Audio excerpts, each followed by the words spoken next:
Hello guys, वंश educator में आप सबका स्वागत है। तो गाइस, हमने chapter number 3 change in profit sharing ratio among the existing partner शुरू कर रखा है। और उसमें मैंने जो आपका टॉपिक शुरू कराया है वो गुडविल शुरू कराया है। और मैंने अपनी लास्ट वीडियोस में आपको गुडविल, उसकी फीचर्स, उसके फैक्टर अफेक्टिंग और उसकी क्लासिफिकेशन और उसकी निट के बारे में बताया था। और आज हम एक नया टॉपिक करेंगे, गुडविल की वैल्यूएशन करने के मेथड। तो मेनली गाइस, मैंने आपको बताया था कि जो गुडविल है वो हम तभी कैलकुलेट करते हैं जब बिज़नेस सेल होने वाला हो। और क्योंकि गुडविल एक इंटेंजिबल एसेट है तो इसकी कैलकुलेशन मेनली तभी की जाती है जब बिज़नेस सेल हो रहा हो। इसके अलावा मैंने आपको इसकी निट के बारे में बताया था कि सेल के अलावा भी कुछ कंडीशंस होती हैं जब हम गुडविल की वैल्यूएशन करते हैं। तो जब सेल के टाइम जब गुडविल सेल की जाता सॉरी जब बिज़नेस सेल किया जाता है तो जो सेलर और बायर हैं उन दोनों की आपसी बातचीत के अकॉर्डिंग ही जो गुडविल है उसकी वैल्यूएशन की जाती है। कौन सा मेथड यूज़ किया जाएगा वो उनके आपस की बातचीत के अकॉर्डिंग ही डिसाइड किया जाता है।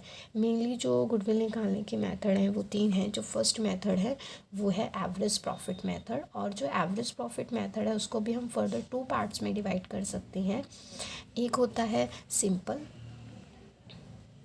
सिंपल एवरेज प्रॉफिट मेथड और एक हमारे पास जो होता है वो है weighted average profit method. So average profit method है क्या, इसमें हम पिछले कुछ सालों के यानी कि लास्ट ईयर्स के हम क्या लेते हैं, मतलब हम 2 3 4 इस हिसाब से कुछ सालों के प्रॉफिट्स उठा लेते हैं और उन प्रॉफिट्स के अकॉर्डिंग ही हम क्या निकालते हैं, अपने एवरेज प्रॉफिट्स की कैलकुलेशन करते हैं। तो मैं आपको आज पहले सिंपल एवरेज प्रॉफिट मेथड के बारे में बताऊंगी। जो सिंपल एवरेज प्रॉफिट मेथड है इसके अंदर क्या होता है गाइस, कि जो सिंपल एवरेज प्रॉफिट मेथड है उसके अंदर हम पिछले कुछ सालों के प्रॉफिट्स को उठा लेते हैं और उन प्रॉफिट्स का एवरेज निकालते हैं। अब एवरेज कैसे निकालेंगे, हमने जितने भी साल पिछले लिए हैं, मतलब 3 साल या 4 साल, उनके जितने भी हमने प्रॉफिट लिए हैं हम उनका टोटल करेंगे और divided by number of years कर देंगे। Divided by number of years का मतलब जितने भी साल वो हमने लिए हैं, चाहे 3 साल लिए हैं चाहे 4 साल लिए हैं। तो सिंपल एवरेज प्रॉफिट मेथड में हम सबसे पहले क्या निकालेंगे, एवरेज प्रॉफिट निकालेंगे।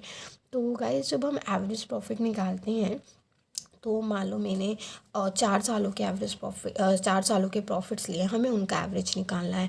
तो जब हम एवरेज प्रॉफिट कैलकुलेट करती हैं तो उन प्रॉफिट में से जो उस साल के एबनॉर्मल गेन, एबनॉर्मल लॉस, या मान लो हमें इन्वेस्टमेंट वगैरह पे कोई इनकम हो रही है तो उससे रिलेटेड हमें कुछ एडजस्टमेंट करनी होती हैं। तो गाइस, जिस ईयर से रिलेटेड वो एडजस्टमेंट होती है, मान लो मैंने कोई ईयर लिया है, फर्स्ट ईयर लिया है, मान लो 2015 लिया है और 2015 से रिलेटेड मान लो जितने भी प्रॉफिट है, फॉर एग्जांपल उस ईयर के 2 लाख प्रॉफिट हैं, तो उस ईयर अगर कोई भी एबनॉर्मल गेन हुआ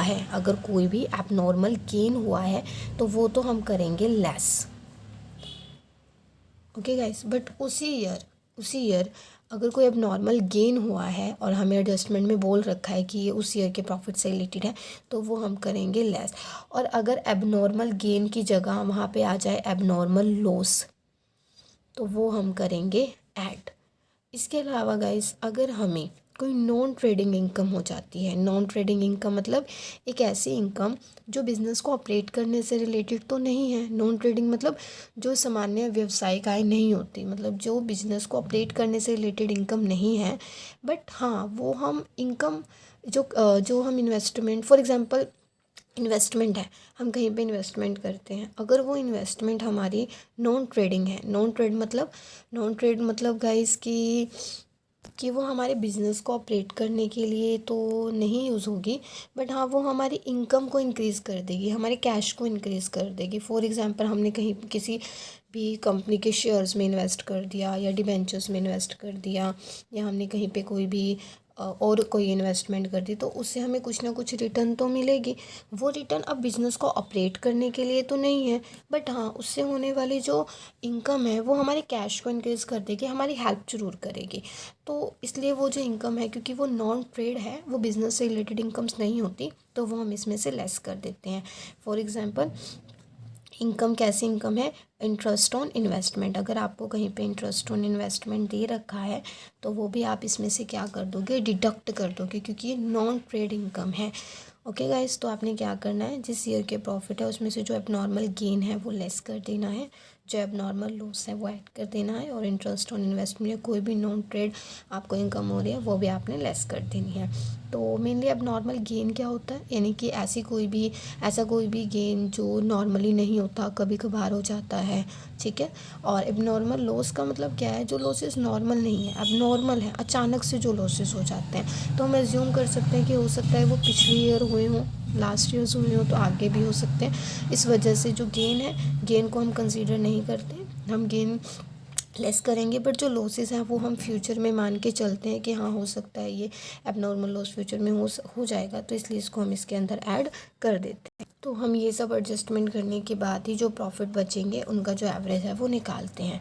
तो सिंपल एवरेज प्रॉफिट मेथड में गुडविल फाइंड करने का फॉर्मूला क्या है, जो गुडविल है वो हम कैसे फाइंड करते हैं, average profit into number of years purchases,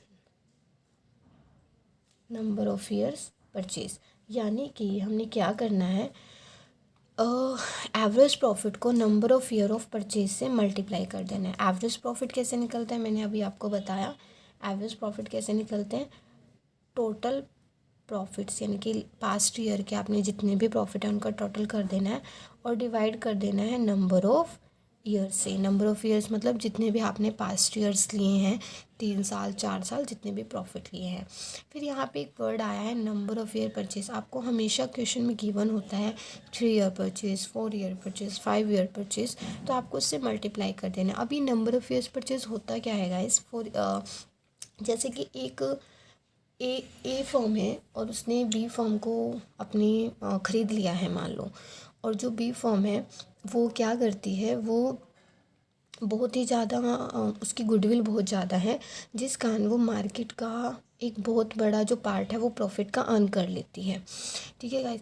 तो जो ए फर्म है उसने जब बी फर्म को परचेज़ किया, तो बी फर्म की तो रेपुटेशन है मार्केट के अंदर, जिस वजह से वो क्या कर रही है, प्रॉफिट अर्न कर रही है। तो यहाँ पे ए फर्म क्या करती है, ये एस्टिमेशन लगाती है कि जो उसकी गुडविल है, यानी कि जो उसका नाम है, जो उस फर्म का नाम है, उससे वो कितने ईयर तक मैक्सिमम प्रॉफिट अर्न कर सकती है। फॉर एग्जांपल उसकी गुडविल का यूज़ करके वो 4 ईयर तक प्रॉफिट अर्न कर सकती है, या 5 ईयर्स तक प्रॉफिट अर्न कर सकती है, 6 ईयर्स तक प्रॉफिट अर्न कर सकती है। तो ये जो ईयर्स होते हैं वो आपके number of years of purchase कहलाते हैं। यानी कि जब एक फ़र्म किसी दूसरी फर्म को ख़रीदती है, ठीक है, तो वो दूसरी फर्म को क्यों ख़रीद रही है, उसकी गुडविल वगैरह अच्छी है। तो जो बी फर्म है, मान लो बी फर्म ए फर्म ने ख़रीद ली, तो जो बी फर्म है उसकी अपनी एक रेपुटेशन है, उसकी अपनी क्या है, गुडविल है, जिसके कारण वो प्रॉफिट का एक बहुत बड़ा पार्ट क्या करती है, एक्वायर करती है मार्केट के अंदर से, यानी कि प्रॉफिट का एक बहुत बड़ा हिस्सा इस बी फर्म को मिलता है। तो ए फर्म जब बी फर्म को लेती है तो वो ये एज्यूम करती है या ये मान लेती है कि शायद 4 साल तक या 5 साल तक या 6 साल तक वो उस फर्म की गुडविल का फ़ायदा उठा करके इतना जो प्रॉफिट है वो अर्न कर सकती है। तो वो जब एस्टिमेशन लगाती है ना कि 4 साल तक या 5 साल तक या 6 साल तक उसको प्रॉफिट मिलेंगे ही मिलेंगे, तो वो नंबर ऑफ़ ईयर्स परचेज कहलाता है। तो इसी से रिलेटेड एक क्वेश्चन है मेरे पास, सिंपल एवरेज प्रॉफिट से रिलेटेड।